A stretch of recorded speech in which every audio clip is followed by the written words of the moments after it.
Hello and welcome to some more Star Citizen. We've had a bit of an information dump from CIG about some of their plans for features in 2020. Some of it going over stuff we already knew, but in a slightly different tact and way. There was a bit of a data mine leak on the latest 3.8.1 sort of additional little hotfix they did, with food and drink for Alpha 3.9 being talked about, as well as the systems for that, because it's a little bit more in depth than I expected.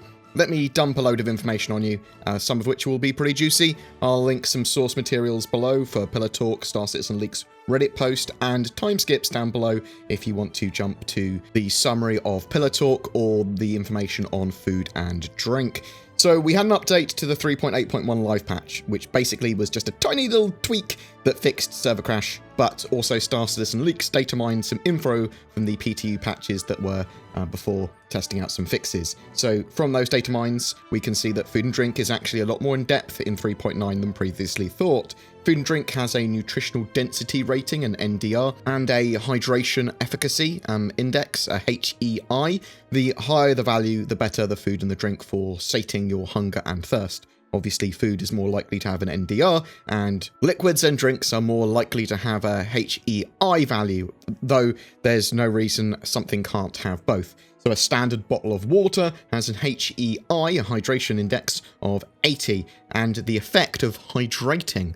So some of these sort of items that you will eat and drink in the verse will give you a side effect or a buff or a debuff. The description of a bottle of water is sourced from carefully selected water-rich asteroids. This crystalline pure water contains naturally occurring minerals for a smooth, refreshing taste that make it the perfect choice for all your hydration needs. There was also an energy bar listed that has an NDR, so the nutrition rating, of 93. It also has a buff, energizing, made with nutritious, wholesome ingredients. This great tasting bar is formulated to provide sustained energy to help you maintain your best performance. So, some of these items, as we said, will have buffs and debuffs or otherwise affect your character, and some common ones were listed. Hyperthropic provides additional blood flow and nutrients to key muscle groups to make them perform optimally. Athroptic restricts blood flow, negatively affecting the muscles, making tasks seem harder. Energizing provides a boost to your energy levels, allowing you to be active for longer. Fatiguing has a draining effect, causes you to be sleepy and generally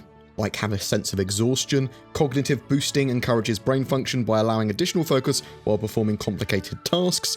Cognitive impairing, this makes it difficult to focus for a long time. Hypometabolic, digests slowly, making you feel satisfied for longer. Hypermetabolic, digests quickly, increasing the likelihood that you'll be hungry sooner. Hydrating helps your body to absorb water better, allowing you to satisfy your thirst for longer. Dehydrating causes your body to lose water, making you thirstier. Healing provides vital nutrients to your body and helps it naturally repair itself. Toxic contains elements that are detrimental to your health and can cause damage if consumed in large quantities. Immune boosting helps your body stay healthy when exposed to harmful elements, and immune suppressing weakens your body's ability to fight off harmful elements. Some of this appears to be planned for 3.9, and I would expect debuffs to be easily cured at the sort of medical beds now. That sort of makes sense, but obviously there's probably going to be food and drink allowing you to nom to sort of deal with these effects, and they're very likely to open up hospitals and things like that eventually, and have more medical items that also deal with these in the future. So there's going to be other foods in 3.9, as well as you're going to have some of the items that are currently in game be edible as well. So golden medmons are listed with an NDR of 74, again with the energizing buff. So you'll be able to, eat on the go, scavenge and sort of find food in areas. Some of this stuff's going to be edible, some of it's just going to be sellable. But the energy bar and bottle of water sort of thing, they're likely to be available from vending machines. Probably prison vending machines in 3.9 as well, available for merits, but I would expect them in landing zones and stations as well. I'm quite looking forward to using my coffee maker and eating food around the verse. Oh, the poor little turtles in Hurston. Oh, in Lawville. No. The exact numbers and length of time that any particular sort of food and exactly what the NDR and HEI actually does for you, meta-wise, we don't know. We don't know how long you're going to have to wait until you need to eat or drink, and what these buffs and debuffs do exactly. So that remains to be seen. That was just more of a sneak peek at what is expected. So CIG did also release a pillar talk that looked at some of their plans for 2020, which I'll summarize here. Server-side object container streaming and server meshing is being worked on now. Server-side object container streaming, or SOCS, is actually already in game in its first iteration, but it needs more work. It's obviously a prerequisite of server meshing. They want players to be able to move between servers seamlessly so that you can respond to other players' distress signals, even if they're not on your server, things like that. So in the shorter term, as a stepping stone, they might want players to be able to move between servers more easily without full server meshing. So they sort of explained it a little bit vaguely, but it's much more sort of like reasonable. So think of it as like a step towards what they want with full for server meshing, and a backup plan if full-on server meshing, having everyone in the same server doesn't work properly. So they can have everyone in the same game still and affecting the major simulation. That sort of affects everything that's in the game. But they would have players in the same instances, which would move between these instances seamlessly based on what they're doing. Are they related to each other? Is one a bounty hunter and one a criminal? Things like that that is sort of like would work out what players should be where, when.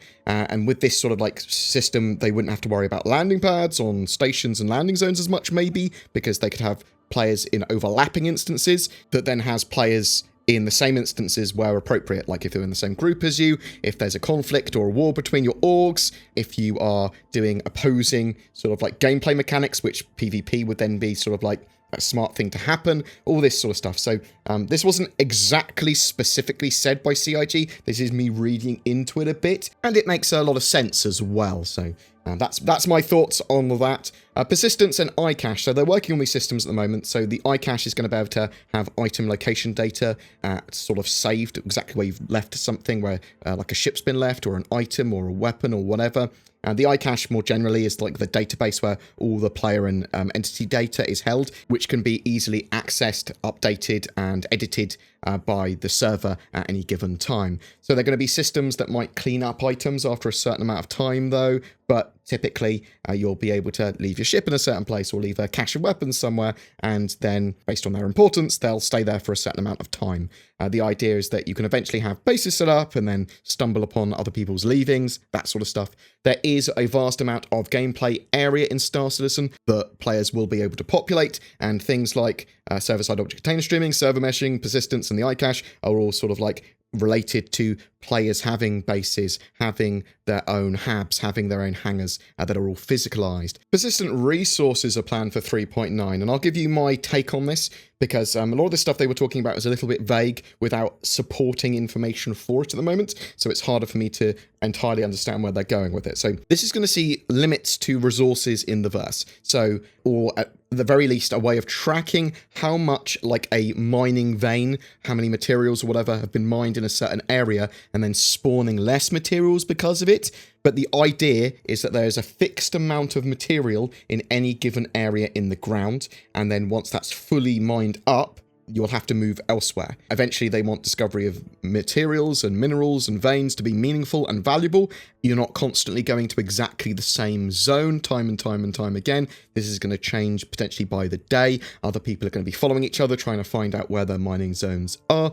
So in 3.9, you'll have to move around and find other spots, but there's also going to be conflict over changing mining zones. At least this is the idea. Eventually, they want ways to more fully survey areas and better scanning and that sort of stuff. But I was a little bit unsure on exactly how this is going to work. Is it still going to be spawning mineable nodes in, but less and less and less until it's like an area is fully mined out? Or is it just going to be like, well, it's only going to spawn a certain amount in each area? Full stop. So we'll have to wait and see, and how's that going to be handled on the short term in 3.9 servers. Prison gameplay is also in 3.9. They're planning to iterate on the law system for the next several quarters, they said, but the idea of prisons is to increase risk for lawless players, people that want to be pirates, people that want to be naughty peoples.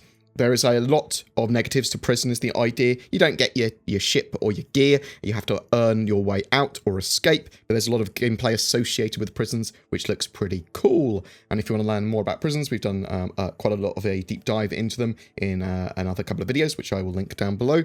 New system, so new star system, Pyro, in 2020. The Stanton system was one of the most complicated star systems that they could have chosen to create. And then one of the reasons for that is that it gives them a huge amount of assets to create all the other systems with, but also allows them to develop their tools to a very good level. Then they build out the rest of the game without constantly having to remake it again and again and again and again. At least it should hopefully give a good foundation for the rest of the game now. That was the idea behind it. So the Pyro system is much more simple than the Stanton system. It's hotter, which could cause environmental issues for players, but it's only got a couple of major landing zones and a lot of procedural content. So much easier for them to build out the planets and moons there.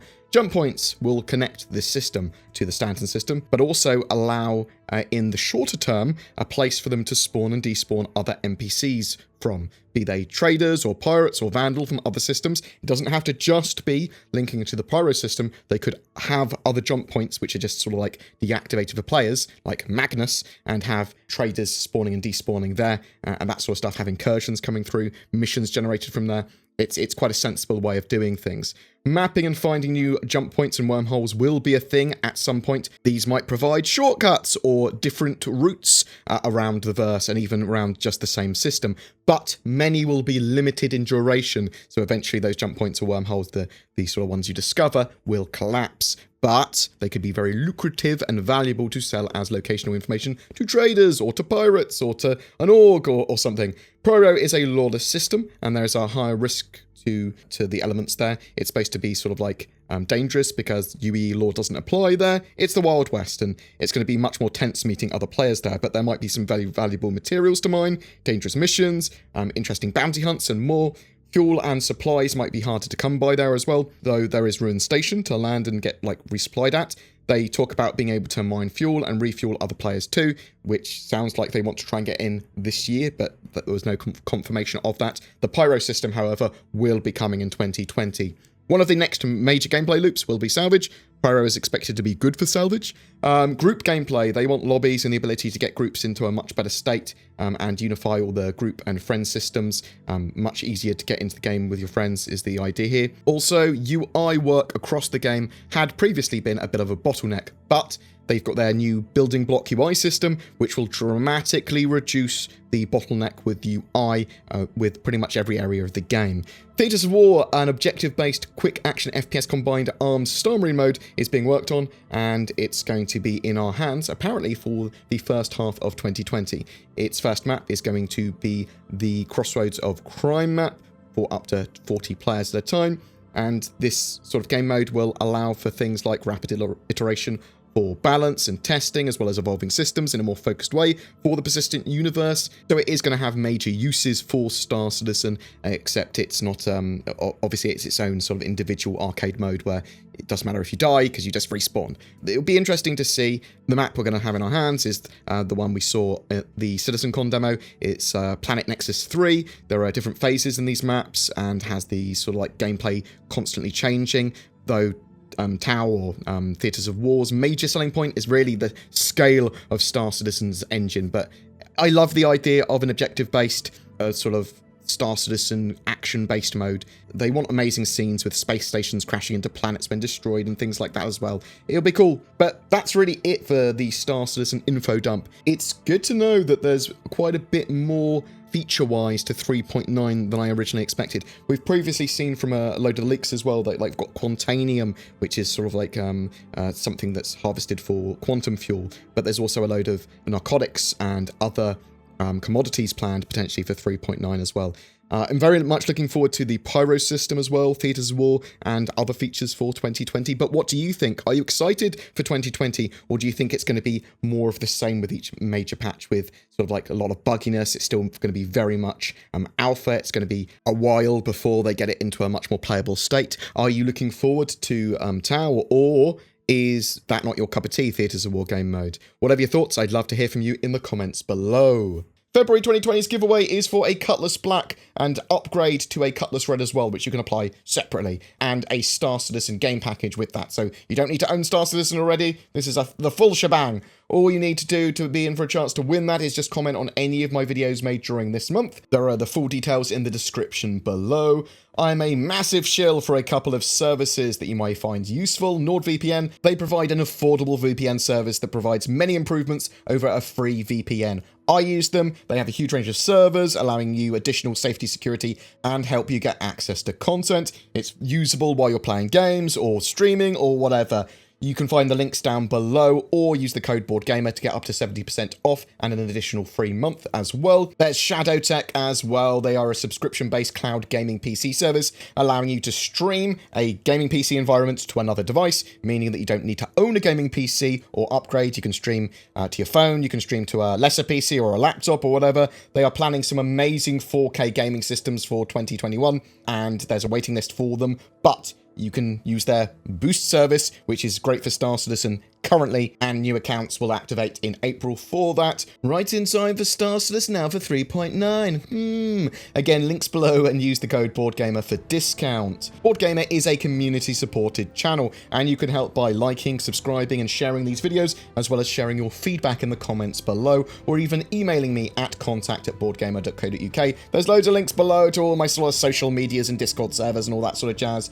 Viewers that would like to go beyond that, there is Patreon and YouTube channel membership. The join button below the videos, that gives us extra money so that I can, expand the channel and buy hardware and all that sort of jazz. It really does help. There are some bonuses and exclusives for those people as well, but I do want to make content for everyone regularly, so you are helping support that. Content for everyone! Woo! Thank you so much for watching. I wish you good fortune for February and in the verse.